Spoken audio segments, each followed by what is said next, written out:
एक बरखुरदार एक दफ़ा मेरे पास आया।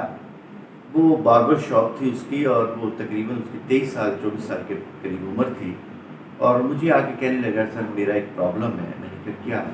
उसने कहा कि जैसे ही कोई बाहर कोई आवाज़ आती है ज़ोर से, कोई जैसे कोई हॉर्न बजाया किसी वैगन ने या कोई मोटरसाइकिल वाले ने जो हॉर्न दिया, तो मैं क्योंकि वो शेव कर रहा होता हूँ किसी की या बाल काट रहा होता हूँ, तो वहाँ पे मेरा जो उस्तरा होता है, जो नाइफ़ होता है मेरा, या जो मेरा रेज़र होता है, उससे उसको कट लग जाता है। और उससे होता ये है कि उसको नुकसान होता है और इस आस्ता आस्ता जो मेरा बिज़नेस है वो कम होता जा रहा है। तो मैंने उसको हिप्नोटिक नींद के ज़रिए उससे जब मैं उसको पास्ट में ले गया, तो मैंने सबसे पहले उससे ये दरियाफ़्त किया कि ये हुआ कब था आपका?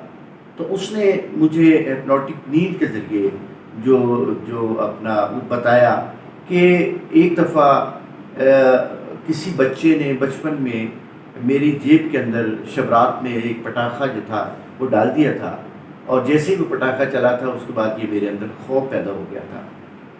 अब उससे उसकी ज़िंदगी अजीरन हो चुकी थी, उसका बिज़नेस जो है वो उसमें भी एक प्रॉब्लम आ चुकी थी, क्योंकि ये बहुत बड़ा प्रॉब्लम था कि आप किसी को सर्विसेज प्रोवाइड कर रहे हैं बनिस्बत इसके कि आप उसको कोई राहत दें, कोई सर्विस दें और उसको आपको नुकसान पहुंचा दें।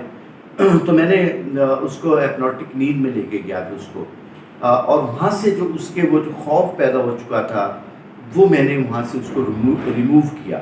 और रिमूव करने के बाद जो तकरीबन कोई 3-4 सेशंस इसके अंदर लगे थे उसको, वो 2-3 दिन मेरे पास आता रहा। और उसके बाद मैंने हिप्नोटिक नींद के ज़रिए एनएलपी की कुछ टेक्निक्स मैंने की, और कुछ मैंने उसको जो है आउट ऑफ बॉडी एक्सपीरियंसेस करवाए, ताकि वो जो प्रॉब्लम जहाँ पे भी उसका मौजूद है वहाँ से रिमूव किया जाए।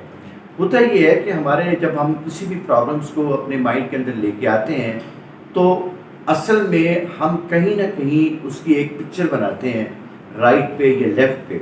अगर उसको रिमूव कर दिया जाए, एक जगह से दूसरी जगह उसको रिमूव कर दिया जाए, तो उससे ये होता है कि वो जो उसकी जो प्रॉब्लम है वो शिफ्ट हो जाती है। जैसे ही शिफ्ट होती है तो वो जगह जो उसकी वीकेंड हो जाती है, तो फिर वो अपने अंदर महसूस करता है कि मेरी प्रॉब्लम जो है वो हल हो गई है। तो इस तरह से अगर आप में भी कोई ऐसे भाई हों जिनका कोई इसी किस्म का कोई प्रॉब्लम हो और वो अपनी अपनी लाइफ को एक्सप्रेस नहीं कर सकते, अपनी लाइफ को एक्सेल नहीं कर पाते किसी भी वजह से, तो हमारे साथ रब्ता करें। इंशाअल्लाह वो अपनी ज़िंदगी को बेहतरीन जीने के काबिल हो जाएंगे। Thank you very much, so nice.